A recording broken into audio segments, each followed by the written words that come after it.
दोस्तों आज हम लोग इस सवाल को हल करेंगे। इस तरह का सवाल बोर्ड एग्जाम में 4 नंबर या फिर 6 नंबर के लिए आता है। तो एक बार सवाल पढ़ लेते हैं, उसके बाद इसको हल करते हैं।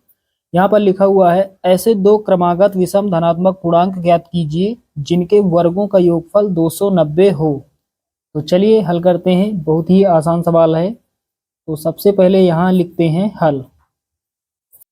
तो यहाँ पर हमें दो क्रमागत विषम धनात्मक पूर्णांक ज्ञात करने हैं। तो यहाँ पर दो अज्ञात राशियां मान लेते हैं। यहाँ पर लिखेंगे माना दो क्रमागत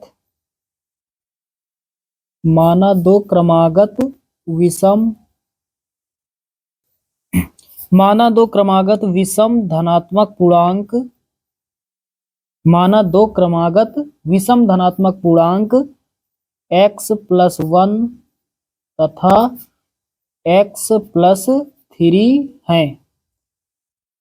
तो यहाँ पर हमने क्या लिखा, मानद दो क्रमागत विषम धनात्मक पूर्णांक x+1 तथा x+3 हैं।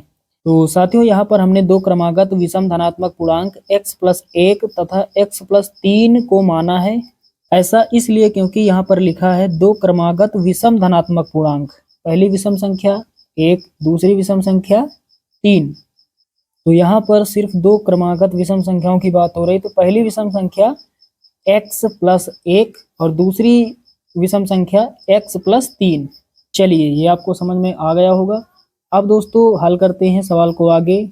यहाँ पर अब लिखेंगे प्रश्नानुसार। अब हम लोग प्रश्न के अनुसार सवाल को हल करेंगे। चलिए दोस्तों अब सवाल पढ़ते हैं, उसके बाद हल करते हैं। यहाँ पर लिखा हुआ है सवाल में, ऐसे दो क्रमागत विषम धनात्मक पूर्णांक ज्ञात कीजिए। तो यहाँ पर दो क्रमागत विषम धनात्मक पूर्णांक हमने ज्ञात कर लिए हैं। आगे लिखा हुआ है जिनके वर्गों का योगफल, यानी जो पूर्णांक हमने ज्ञात किए हैं इन्हीं के वर्गों का योगफल कितना है, 290। योगफल का मतलब प्लस। पहला धनात्मक पूर्णांक हमने माना है x+1, तो इसका वर्ग कर देंगे। और दूसरा पूर्णांक हमने माना है x+3, इसका वर्ग कर देंगे। यहाँ पर लिखा है जिनके वर्गों का योगफल, बीच में प्लस लगाएंगे, बराबर कितना, 290। तो यहाँ पर a+b का होल स्क्वायर बन रहा है। क्या होता है formula, a² + b² + 2ab। 2 into a का मान x है, इंटू b का मान 1 है, प्लस यहाँ पर भी a+b का होल स्क्वायर। तो a² यानी x का स्क्वायर प्लस b² यानी 3 का square plus 2ab। 2 into a का मान x है, इंटू b का मान 3 है, बराबर 290। चलिए अब आगे हल करते हैं। x का स्क्वायर x² हो जाएगा, प्लस 1 का स्क्वायर 1 होगा, प्लस, तो ये प्लस हमने यहाँ पर लगा लिया है, 2 1 के 2 और ये x 2x हो जाएगा, प्लस ये प्लस हमने यहाँ पर लिखा, x² हो जाएगा, प्लस 3 का स्क्वायर 9, प्लस 3 दूना 6 और x यानी 6x, बराबर में लिखेंगे 290। चलिए आगे हल करते हैं। x² यहाँ पर है, x² यहाँ पर है, दोनों प्लस के हैं, जोड़ देंगे। एक x² में एक और x² जुड़ जाएगा तो 2x² हो जाएगा, प्लस यहाँ पर 6x है, यहाँ पर 2x, 6 2 8x प्लस 9 1 10, बराबर इधर कितना, 290। चलिए अब आगे हल करते हैं। 290 उधर प्लस का है, इधर लाएंगे माइनस का हो जाएगा। तो इधर कितना है, 2x² प्लस 8x प्लस 10, ये इधर आएगा माइनस का 290 बराबर 0। चलिए आगे हल करते हैं। 2x² प्लस 8x प्लस का 10 है, माइनस का 290। माइनस की संख्या बड़ी है तो माइनस का बचेगा, कितना बचेगा, 290 माइनस का है, 10 जमा हुआ, कितना बचा, 280 बराबर 0। चलिए अब यहाँ पर सभी सम संख्याएं हैं तो 2 से भाग दे देते हैं पूरे समीकरण को। 2 से यहाँ पर, 2 से यहाँ पर और 2 से यहाँ पर, इधर भी 2 से भाग देंगे तो 2 से 2 कट जाएगा, 2 1 के 2, 2 1 के 2, 2 चौके 8 और 2 1 के 2, 2 1 के 2 यहाँ पर हो जाएगा और यहाँ 8 है, 2 चौके 8 और ये 0। 2 से काटने का मतलब आधा, तो 280 का आधा 140, 8 का आधा 4 और ये x है तो यहाँ से कितना मिले, 4x। और उसके बाद ऊपर 0 है, नीचे कुछ भी हो ये पूरा 0 हो जाएगा।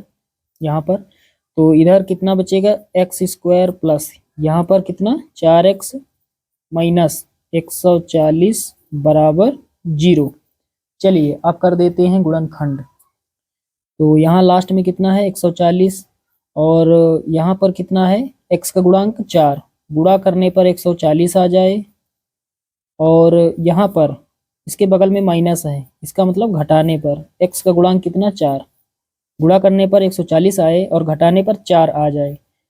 तो 14 का यदि हम गुणा 10 से करेंगे तो 140 आ जाएगा और 14 में यदि हम घटा देंगे 10 को तो हमें 4 मिल जाएगा। तो 4 के स्थान पर हम लिख सकते हैं 14 माइनस 10 और 140 को हम लिख सकते हैं गुणा के रूप में 14 गुणे 10। चलिए यहाँ अभी ज़रूरत पड़ेगी तो पहले लिखेंगे एक्स स्क्वायर प्लस 4 के स्थान पर हमें लिखना है 14 माइनस 10, एक्स लिखेंगे माइनस 140 को अभी वैसा का वैसा लिख देंगे। चलिए अब आगे हल करते हैं। एक्स स्क्वायर प्लस 14 का गुणा एक्स से होगा तो 14x हो जाएगा, माइनस 10 का गुणा एक्स से होगा तो 10x हो जाएगा, माइनस 140 बराबर 0। अब यहाँ लेते हैं कामन, एक पार्ट ये एक पार्ट ये, यहाँ पर x कामन मिलेगा, यहाँ एक x बचेगा प्लस यहाँ से x हट जाएगा 14 मिलेगा, माइनस यहाँ है माइनस यहाँ, सबसे पहले माइनस कामन है। 140 का मतलब क्या हुआ 14 गुणा 10, तो 10 यहाँ है 10 यहाँ है, तो कुल मिलाकर माइनस 10 कामन है। तो यहाँ से 10 हट जाएगा, x मिलेगा, माइनस कामन हो गया तो प्लस बचेगा और 140 से 10 कामन हो गया, कितना बचेगा 14, प्लस का 14 बराबर 0। अब फिर से x प्लस 14 यहाँ पर है, x प्लस 14 यहाँ है, x प्लस 14 हम कामन ले लेंगे तो अब अगले ब्रैकेट में लिखेंगे x माइनस 10, x माइनस 10 बराबर 0। दोनों मान 0 के बराबर हैं, दोनों को हल करेंगे तो x माइनस 10 बराबर 0, x बराबर कितना हो जाएगा, माइनस का 10 है इधर आएगा प्लस का 10 हो जाएगा, ये धनात्मक मान है, ये करेक्ट है। इसको हल करेंगे तो ये माइनस में आएगा, यहाँ से हमें x का मान माइनस में मिलेगा, तो इसको नहीं हल करेंगे, x का मान हमने निकाल लिया है जो धनात्मक है। तो साथियों यहाँ पर लिखेंगे अतः